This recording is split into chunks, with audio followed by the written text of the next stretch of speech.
अग्निचक्र live news में आपका स्वागत है। मैं चेतना विश्वकर्मा। अब समाचार बैतूल से।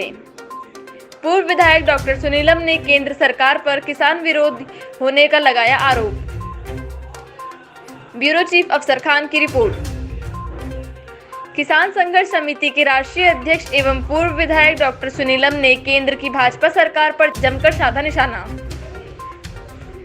उन्होंने कहा कि आज केंद्र की भाजपा सरकार किसान विरोधी नीतियों को अपनाते हुए किसानों को दमनकारी कार्य कर रही है, जिसके अंतर्गत किसानों को जो भी अभी बीज दिया गया है वह अंकुरित नहीं हो रहा है। सरकार कारपोरेट घरानों से मधुर संबंध स्थापित किए हुए है। देश और दुनिया की बाकी खबरों के लिए देखते रहिए अग्निचक्र लाइव न्यूज।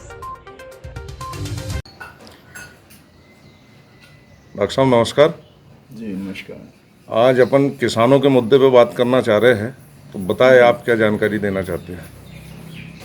देखिए, किसानों की हालत लॉकडाउन के अंदर बहुत ख़राब हो गई है।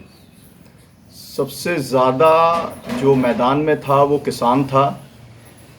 वो कोरोना से डरा नहीं, घबराया नहीं, घर बैठा नहीं, मैदान में रहा। उसने देश की खाद्यान्न सुरक्षा की और अन्न धान पूरा भर दिया। लेकिन उसको 20 लाख करोड़ के पैकेज के अंदर उसे कुछ भी नहीं मिला। मैं कल गांव के अंदर गया था, मैंने लोगों से पूछा तो 2000 रुपया की सम्मान निधि जो 3 महीने के लिए थी वो भी लोगों को अभी तक नहीं मिली है। लॉकडाउन का इस्तेमाल सरकार किसान मजदूर विरोधी कानून बनाने के लिए कर रही है और 4 कानून अभी जो किसानों के लिए बनाए गए, जिसके अंदर बताया गया कि किसान जो है पहली बार स्वतंत्र हो गया है। मतलब व्यापारियों को, कॉरपोरेट को जो है उनको लूट की पूरी छूट दी गई है।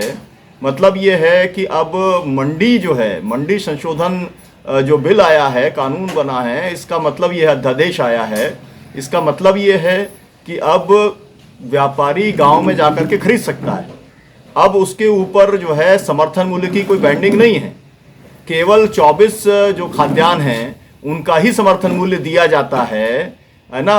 और उसके अंदर भी अब जो खरीदी हुई है, गेहूं की खरीदी मुख्यमंत्री ने कहा था 2100 रुपये क्विंटल की होगी, लेकिन 1600 से लेकर के 1600, 1700, 1500 तक हुई है। गांव से ही व्यापारियों ने खरीदा है और अब ये लूट जो है ये बहुत ज़्यादा बढ़ने वाली है। ये एक बात है। दूसरा, विद्युत संशोधन अभी अध्यादेश जो लेके आया है, उस अध्यादेश का परिणाम ये होगा कि जो सब्सिडी थी बिजली की वो अब पूरी तरीके से समाप्त हो जाएगी। और बिजली की सब्सिडी समाप्त होने का इसलिए कारण है, क्रॉस सब्सिडी नहीं दे पाएंगे, सरकारों को हाथ अपना खड़ा करना पड़ेगा, क्योंकि वो इस तरीके का कानून लेकर के आएंगे और पूरा का पूरा बिजली जो है उसका निजीकरण किया जा रहा है। आपको मालूम है कि जब बिजली एमपीबी के पास थी तो 1 रुपये यूनिट की मिलती थी, अब 4 रुपये यूनिट की है। और अभी अडानी के साथ में एक समझौता किया गया है छिंदवाड़ा के पावर प्लांट को लेकर के, उसकी बिजली तो बहुत ज़्यादा महंगी होगी, कई गुना महंगी होने वाली है। तो कुल मिलाकर के जो भी कानून सरकार बना रही है, पूरे श्रमिक कानून जो है 44 जो कानून थे श्रमिकों के, उसको समाप्त कर दिया। तो ये सरकार लॉकडाउन का पूरा उपयोग जो है किसान विरोधी और श्रमिक विरोधी कानून बनाने के लिए कर रही है। मैं किसान की स्थिति आपसे कहना चाहता हूं कि किसान को कोई सम्मान निधि नहीं मिली, वो एक बात है, लेकिन किसान की सब्जी सड़ गई। किसान की सब्जी कुछ समय का जो है दूध उसका खराब हो गया, उसका कोई भी पैकेज उसको देने का काम नहीं हुआ है। होना ये चाहिए था कि इस समय खाद बीज किसानों को निःशुल्क मिलना चाहिए था। तो स्थिति ये है कि जो बीज दिया जा रहा है वो भी खराब है, वो जर्मिनेट नहीं हो रहा है। कल ही मैं परमंडल गया था, मेरे को उसकी शिकायत मिली कि वहाँ पर जो किसानों ने बीज बोया वो अंकुरित नहीं हुआ। ऐसे पूरे प्रदेश के अंदर इस तरीके की खबरें मिल रही हैं। हम लोग ये चाहते थे कि किसान को कम से कम 10,000 रुपया प्रति माह का उसको सम्मान निधि दी जानी चाहिए, जिसे कि किसान पेंशन के तौर पर भी जाना जाता है। हम ये चाहते हैं कि किसानों की एक न्यूनतम इनकम फिक्स हो। जैसे सेंट्रल गवर्नमेंट के एम्प्लॉय को 25,000 से कम रुपए की तनख्वाह नहीं दी जा सकती, तो पूरे किसान परिवार को भी कम से कम 25,000 रुपए का एक जो है लगना चाहिए कि कम से कम इससे कम उसकी आमदनी नहीं हो सकती। हम ये चाहते हैं कि बहुत बड़े पैमाने पर जो कृषि योग्य भूमि है उस भूमि का अधिग्रहण किया जा रहा है। अलग अलग परियोजनाओं के नाम पर इस समय देश की 20% से ज्यादा भूमि का अधिग्रहण प्रस्तावित है, और उसके अंदर जो उन्होंने पहले जो एक कानून के अंदर, जो आज भी उस कानून के अंदर ये उल्लेख है कि 5 साल तक अगर जमीन के ऊपर आप प्रोजेक्ट का काम नहीं करते हैं तो आपको जमीन वापस करनी पड़ेगी। अडानी को अपनी जमीन वापस करनी थी क्योंकि उसका समय निकल चुका था, लेकिन वो जमीन वापस करने की बजाय उस प्रोजेक्ट को भी शुरू करने का काम किया जा रहा है। तो पूरे देश के अंदर भी इस तरीके का काम हो रहा है।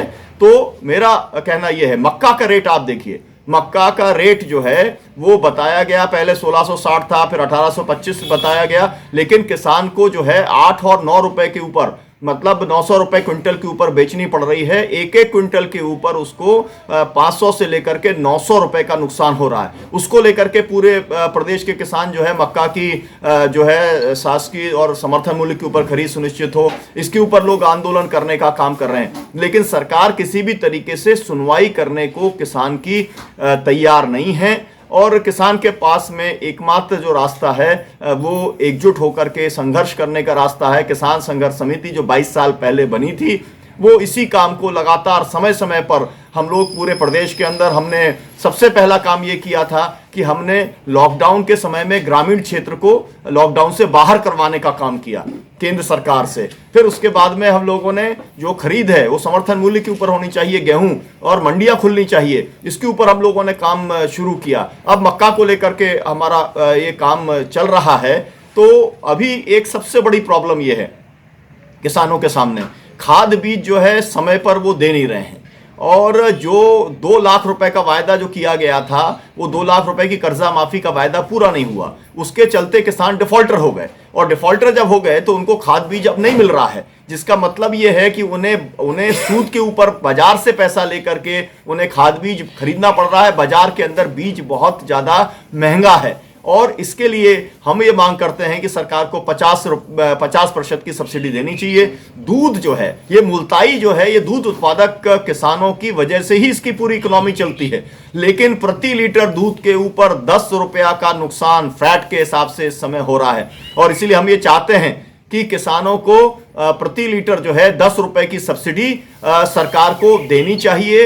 अगर दूध से ये मुल्ताई के अंदर अगर दूध का रेट ठीक होता है तो यहाँ की अर्थव्यवस्था के अंदर कुछ जो है बचत हो सकती है। किसान जो है, जो अपना हाथ खर्चा जिसे कहते हैं, वो दूध से ही चलाने का काम करता है। तो पूरी दुनिया के अंदर जो दुग्ध, जो डेयरी इंडस्ट्री है, उसको बढ़ावा दिया जाता है, लेकिन लॉकडाउन के समय में इसको यहाँ पर प्रति जो फैट जो है वो उसके अंदर प्रति फैट के अंदर रेट के अंदर कमी करने का काम किया गया। तो मतलब चौतरफा मार जो है सरकार की तरफ से किसानों को पड़ रही है, जिसे अन्नदाता कहते हैं, जिसे सबसे पहले मदद करनी चाहिए। 20 लाख करोड़ के अंदर उसको 1 रुपए की भी मदद की नहीं गई। इससे साफ है मोदी सरकार किसान विरोधी सरकार है, मोदी सरकार जो है श्रमिक विरोधी सरकार है। और लॉकडाउन खोलेगा तो लोग सड़कों के ऊपर आएंगे और लोग अपने अधिकारों को, जो संवैधानिक उनके अधिकार हैं, उसकी मांग करेंगे। इस समय तो लेकिन सरकार ने गजब कर दिया।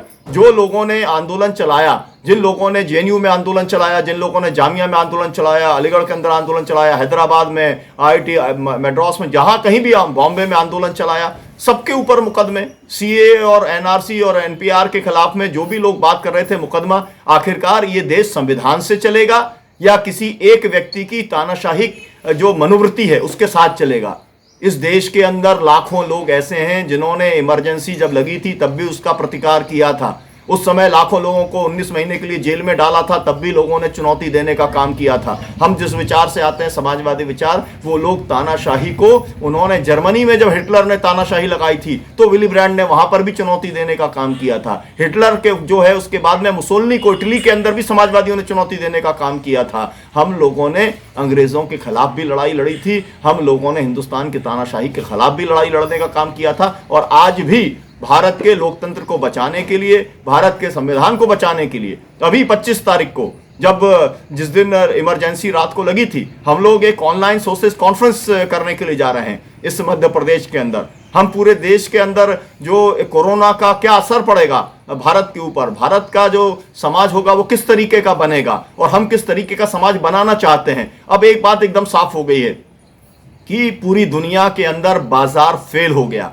बाजारवाद फेल हो गया, पूंजीवाद फेल हो गया। अब फिर से लोगों को कल्याणकारी राज्य की तरफ वापस जाना पड़ेगा, वेलफेयर स्टेट की तरफ वापस जाना पड़ेगा। बड़ी बड़ी कंपनियां, बड़े बड़े बैंक, सब कुछ जो दिवालिया हो रहा है, ठप हो रहा है, चाहे वो अमेरिका की सरकार हो चाहे भारत की सरकार हो, उन्हीं से उम्मीद की जा रही है कि वो उसे बचाने का काम करेंगे। जो लोग ये कहते थे खुली अर्थव्यवस्था के अंदर कि सब कुछ बाजार के हवाले कर दो और खुली अर्थव्यवस्था जो है वो सब कुछ अपने आप सबका इंतजाम कर देगी, वो पूरी तरीके से फेल हो गई है। समाजवाद का विचार फिर से इस दुनिया के अंदर पुनर्स्थापित होने की दिशा के अंदर बहुत तेजी से बढ़ रहा है और हम उसी दिशा के अंदर इस मुल्ताई के अंदर, मध्य प्रदेश के अंदर और देश के अंदर हम लोग काम करते हैं।